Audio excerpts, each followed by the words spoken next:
आगे है वोकेब में पहला वर्ड लिखा हुआ है इनिग्मा। इनिग्मा का मतलब होता है पहेली यानी कि पजल, या फिर एक वर्ड आएगा कोनंड्रम।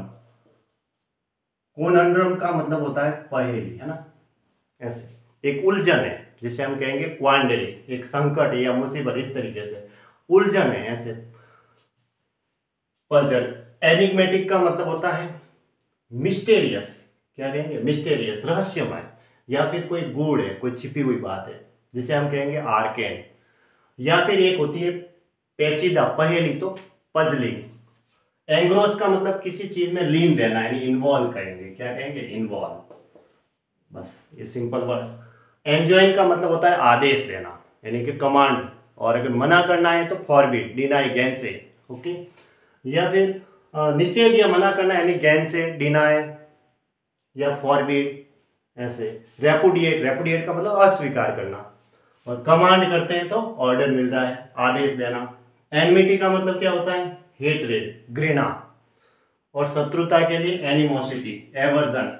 एनिमोसिटी मतलब ओल्ड एनिमी, तो एनिमोसिटी लिखेंगे, क्या लिखेंगे, एनिमोसिटी। एनिमोसिटी या एवर्जन, ठीक है, विपरीतता या शत्रुता, ऐसा कह सकते हैं। एनवी का मतलब क्या होता है, ENNUI, इसका मतलब होता है एकदम उबाऊ, है ना, एकदम थका हुआ, ऐसा कह सकते हैं, वो बोर हो चुका है। मोनोटोनस, मोनोटोनस होता है ना, बोरिंग, उचाट, उबाऊ, तो बोर्डम लिखा हुआ है, या टीडियम लिख सकते हैं, ठीक है, या फिर लैंग्वर लिख सकते हैं, LANGUOR, शिथिल, ढीला ढाला, ऐसा कहेंगे। एनॉर्मिटी का मतलब विशाल, यानी ह्यूजनेस, कोलोसल, वास्ट, ठीक है। या फिर घोर अपराध है तो फेलोनी, क्राइम से संबंधित। विशालता हो गया, पार्श्विकता। अब देखो, पार्श्विकता मतलब एक अत्याचारिता, जैसे एट्रोसिटी, अत्याचारी होते हैं। आउटरेजियसनेस, आउटरेजियसनेस भी लिख सकते हैं, अत्याचारिता, है ना ये। इन रेप्चर का मतलब अत्यंत प्रसन्न, यानी कि डिलाइट है, खुशी से संबंधित है ये, ठीक है, डिलाइट, हंसी मजाक, जो खुशी, एक्सिलरेट कह सकते हैं इसे।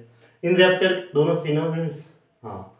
अब एंथ्रेल का मतलब कैप्टिवेट, थ्रेल, कैप्टिवेट कहेंगे, चार्म कहेंगे, एल्यूर कहेंगे, आकर्षण से संबंधित, ओके। दास बनाना है तो एनस्लेव, गुलामी। एनस्यू का मतलब आने वाला कोई रिजल्ट निकालना, यानी कि फॉलो, या फिर कोई घटना होती है घटित तो ऑकर या हैपन, ऐसे कहेंगे, ठीक है। एंटिटी का मतलब अस्तित्व, यानी कि एनिमेशन या लिविंग, क्या कहेंगे, लिविंग, LIVING, लिविंग या एनिमेशन, ओके। या एक्सिस्टेंस। एंटोमोलॉजी वन वर्ड है, एग्जाम में काफी बार पूछा हुआ है, इसका मतलब होता है the scientific study of insect, यानी कि कीटों का अध्ययन करते हैं, ओके। ये एग्जाम में काफी बार आता है। एंट्रेंस का मतलब एंट्री करना, जहां पे भी जाते हैं तो डोरवे, एंट्री, अप्रोच या एंट्री लिख सकते हैं, ओके। एंट्रीट का मतलब होता है, एग्जाम में काफी बार पूछा हुआ है, इसका मतलब होता है अनुनय विनय करना या प्रार्थना करना। इसके सिनोनिम्स होते हैं इम्प्लोर, बिसीज, सॉलिसिट, रिक्वेस्ट, या फिर कहेंगे सप्लिकेट, SUPPLICAT, वो भी लिख सकते हैं। प्लीड विथ, प्लीड के साथ अगर विथ प्रीपोजिशन लगाते हैं ना, ये फिक्स है, ये भी एग्जाम में काफी बार पूछा हुआ है। प्लीड के साथ अगर विथ प्रीपोजिशन लगाते हैं, इसका मतलब होता है प्रार्थना, अनुनय विनय करना किसी के सामने, ऐसे प्रार्थना करना, किसी वस्तु की मांग करना भी हो सकता है, ओके।